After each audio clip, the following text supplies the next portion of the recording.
老是鼾声不止，睡不好，越睡越累吗？小心恐怕会是睡眠呼吸中止症惹的祸。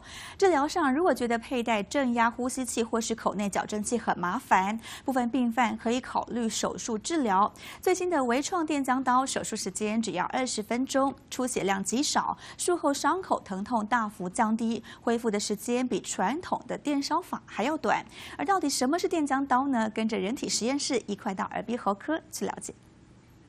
人体实验室胡歌来测试，各位观众，很多人打呼呢，是因为扁桃腺肿大所引起的，严重的可能会引起睡眠呼吸中止症。没关系，现在最新的治疗器械叫电浆刀，可以有效的治疗因为扁桃腺肿大而引起的打呼问题。怎么样治疗呢？跟着我一块到耳鼻喉科去做了解了。主任好，电浆刀可以治疗好因为扁桃腺肿大引起的呼吸困难啦，或者是打呼问题吗？我可以来做体验吗？没问题，胡哥请。好。现在呢，胡哥，我们来检查一下你的嘴巴，看看有没有扁桃腺肿大的问题，好吗 ？OK。来，请嘴巴张开来说啊。正常我们人呼吸从鼻腔经过口咽腔再到肺部，任何的地方有阻塞的时候，就容易引起乱流，而造成打呼。所以说，当打呼的时候是表示状况还好的时候，是还有气可以进出。当这个气完全没有办法进出的时候，就叫做呼吸中止。也就是说，它有呼吸的动作，但是气流是停止的。胡哥，您这扁桃腺看起来是正常的，但是你的悬雍垂有点长。睡着的时候呢，可能还是会打呼，建议你尽量侧躺，这样增加呼吸道的空间，这样您打呼声就会减少很多了。刚刚扁桃腺并没有很肿大，不过我们让你来体验一下这个扁桃腺怎么用电浆刀来治疗。好，谢谢，麻烦。首先，当您全身麻醉之后呢，您现在是睡着的状况，请把嘴巴打开来，然后我们会像这个张口器。这什么？张口器做什么用处的？把嘴巴打开来，这样我们才看得到扁桃腺。之后呢，用这个所谓的电浆刀进行手术。那电浆刀其实就是像一个刀，手术刀一样，它的前面呢都是绝缘的，它的有功能是在它的边缘。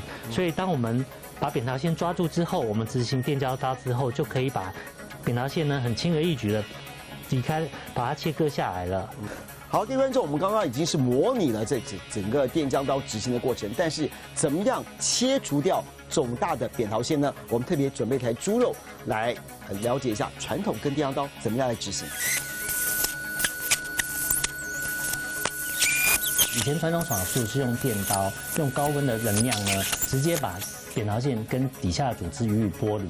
那电浆刀主要是利用呢它的能量呢比较精准，然后能量比较低，利用人体血浆这个组织呢，血浆的组织液，利用电浆刀精准的把它的跟组织分离，所以呢它达到一个比较低热伤害的效果。传统电烧呢温度比较高，大概有270度，那用这种电浆刀的话呢，能量相对低，大概只有70度，那组织热伤害自然不同。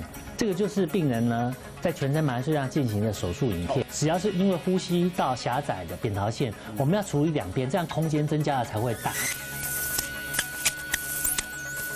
扁桃腺呢是一种退化的器官，正常呢进小孩子的时候，它是当做免疫的一个功能系统。可是当我们年纪越来越大的时候，它的功用越来越没有用。